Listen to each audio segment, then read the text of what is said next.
కృష్ణం వందే జగద్గురుం. జై శ్రీకృష్ణ. ఈ వీడియో చూసే ముందు ఒక లైక్ కొట్టి జై శ్రీరామ్ కమెంట్ చేయండి. అందరికీ నమస్కారం.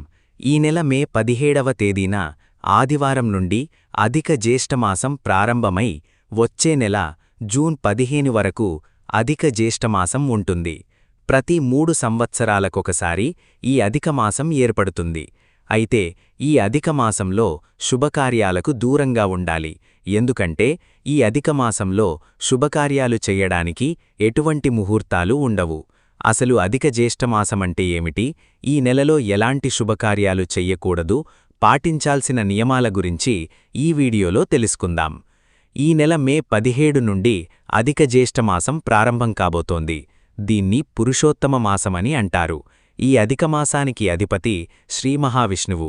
ఎవరైతే విపరీతమైన అప్పుల సమస్యలు, డబ్బు సమస్యలతో బాధపడుతున్నారో అలాంటివారు ఈ అధిక మాసంలో లక్ష్మీనరసింహస్వామిని ఎక్కువగా పూజించండి.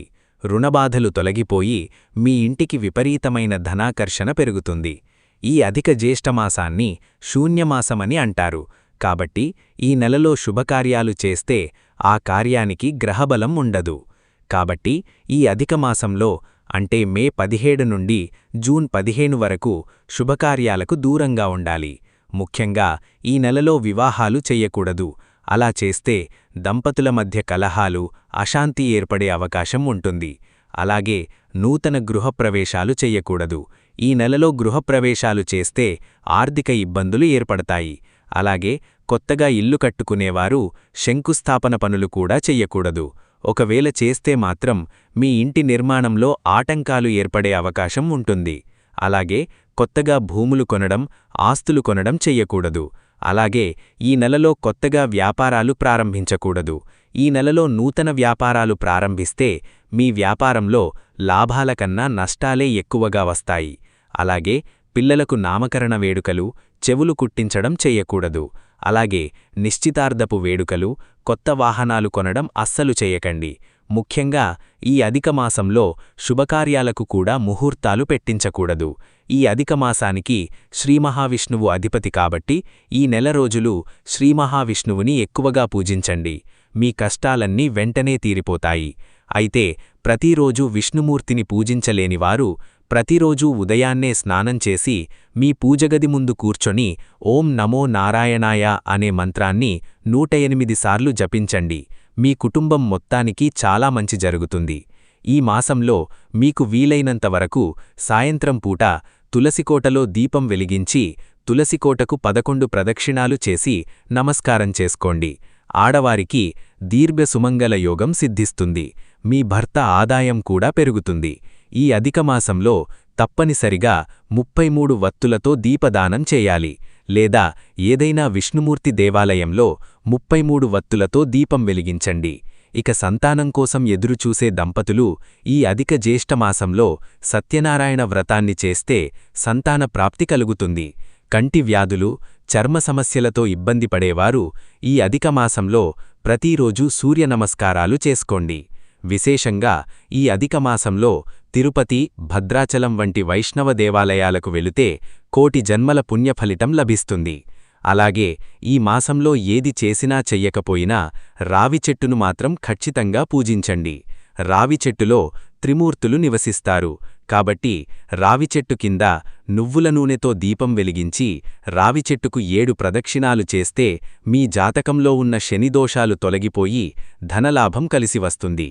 అలాగే గోవుకు అరటిపండ్లు తినిపించడం లేదా పచ్చిగడ్డిని ఆహారంగా తినిపిస్తే ముక్కోటి దేవతల ఆశీర్వాదం మీ కుటుంబంపై ఎల్లవేళలా ఉంటుంది.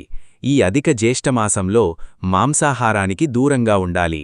అలాగే కొన్ని ప్రాంతాలలో ఈ అధిక మాసంలో మునక్కాయను తినకూడదని నమ్మకం ఉంది.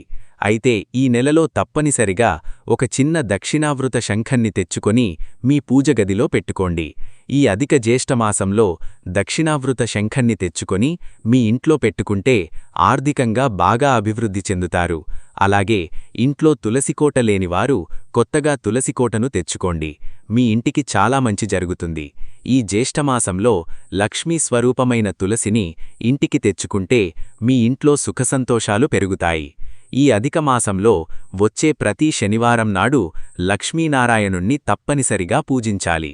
ప్రతి శనివారం ఉదయాన్నే స్త్రీలు తలస్నానం చేసి విష్ణుమూర్తిని, లక్ష్మీదేవి పటాలకు పసుపు కుంకుమల బొట్లు పెట్టి పసుపురంగు పూలతో అలంకరించి పూజ చేసుకోండి. విష్ణువుకు ప్రీతికరమైన తులసి దళాలతో అర్చన చెయ్యాలి. అలాగే ఆవునెయ్యితో 2 వత్తులు వేసి దీపం వెలిగించాలి. ఓం నమో భగవతే వాసుదేవాయ అనే మంత్రాన్ని 108 సార్లు జపించాలి. పూజలో నైవేద్యంగా పాయసం లేదా అరటిపండ్లు నివేదించాలి.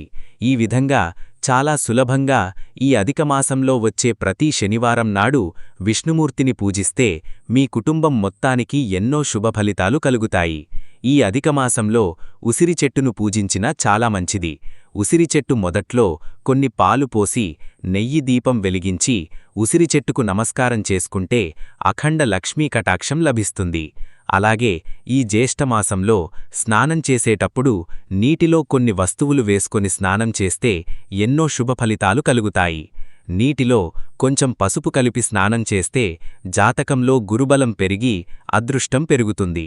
అలాగే విష్ణుమూర్తికి ప్రీతికరమైన తులసి ఆకులను నీటిలో వేసుకొని తలస్నానం చేస్తే మానసిక ప్రశాంతత లభిస్తుంది. అలాగే నల్ల నువ్వులను నీటిలో వేసుకొని స్నానం చేస్తే జాతకంలో శని ప్రభావం తగ్గి ఐశ్వర్యం కలిసి వస్తుంది. అలాగే నీటిలో పచ్చకర్పూరం కలిపి స్నానం చేస్తే లక్ష్మీ కటాక్షం లభిస్తుంది. ఉద్యోగ ప్రయత్నాలు చేసేవారు ఈ అధిక జ్యేష్ఠమాసంలో మీ దగ్గరలో ఉన్న విష్ణుమూర్తి దేవాలయానికి వెళ్లి స్వామివారికి పసుపు వస్త్రాలు సమర్పించి నమస్కారం చేసుకోండి. మీరు కోరిన ఉద్యోగం వెంటనే వరిస్తుంది. ఇక మీ ఇంటిపై లక్ష్మీనారాయణుల ఆశీర్వాదం ఎల్లవేళలా ఉంటుంది. విష్ణుమూర్తికి ఎంతో ప్రీతికరమైన ఈ జ్యేష్ఠమాసంలో ఒక డబ్బాలో పచ్చకర్పూరం 2 లవంగాలు పెట్టి మీ బీరువాలో పెట్టుకోండి. దీనివల్ల మీ ఇంటికి ధనాకర్షణ పెరుగుతుంది. అలాగే మీ బీరువాలో డబ్బు, నగలు పెట్టే ప్రదేశంలో పసుపురంగు వస్త్రాన్ని వేసి ఆ వస్త్రంపైన డబ్బు, నగలు పెడితే మీ సంపద రెట్టింపవుతుంది. అయితే ఈ జ్యేష్ఠమాసంలో ఎలక్ట్రిక్ వస్తువులు, తోలు వస్తువులు, పదునైన వస్తువులు, అలాగే ఇనుప వస్తువులను అస్సలు కొనకూడదు. ఇక మీ ఉద్యోగంలో ఇబ్బందులున్నా, ఉద్యోగం రావాలన్నా లేదా వివాహం జరగాలన్నా, ఇలా ఏ కోరిక నెరవేరాలన్నా సరే ఈ మాసంలో హనుమాన్ చాలీసాను ఎక్కువగా జపించండి. ఇక ఈ అధిక మాసంలో ఇంట్లో దీపారాధన చేసేటప్పుడు కొన్ని నియమాలను తప్పనిసరిగా పాటించాలి. దీపాన్ని లక్ష్మీ స్వరూపంగా భావిస్తారు కాబట్టి దీపాన్ని అగ్గిపుల్లతో వెలిగించకూడదు. ఏకహారతితో కాని అగరవత్తితో కాని దీపాన్ని వెలిగించాలి. పూజగదిలో వెలిగించే దీపం ప్రమిద నేరుగా నేలపైన పెట్టకూడదు. దీపం కింద తమలపాకును పెట్టి దీపాన్ని వెలిగిస్తే చాలా మంచిది.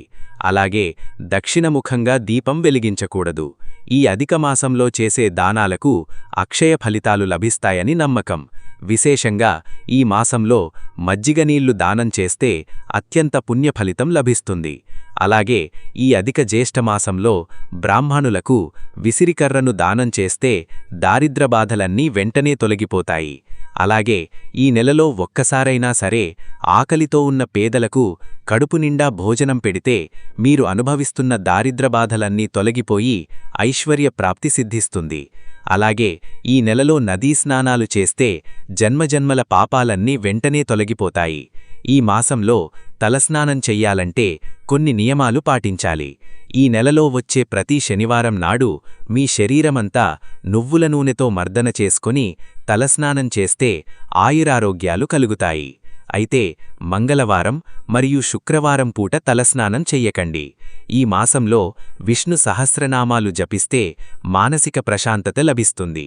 ఈ విధంగా ఈ అధిక మాసంలో చిన్న చిన్న నియమాలు పాటిస్తూ విష్ణుమూర్తిని పూజిస్తే చాలా మంచి జరుగుతుంది. చూశారు కదా ఈ వీడియో గనక నీకు నచ్చినట్లయితే లైక్ చేయండి, షేర్ చేయండి, సబ్స్క్రైబ్ చేసుకోండి. Thank you for watching. Survey జనా సుఖినో భవంతు.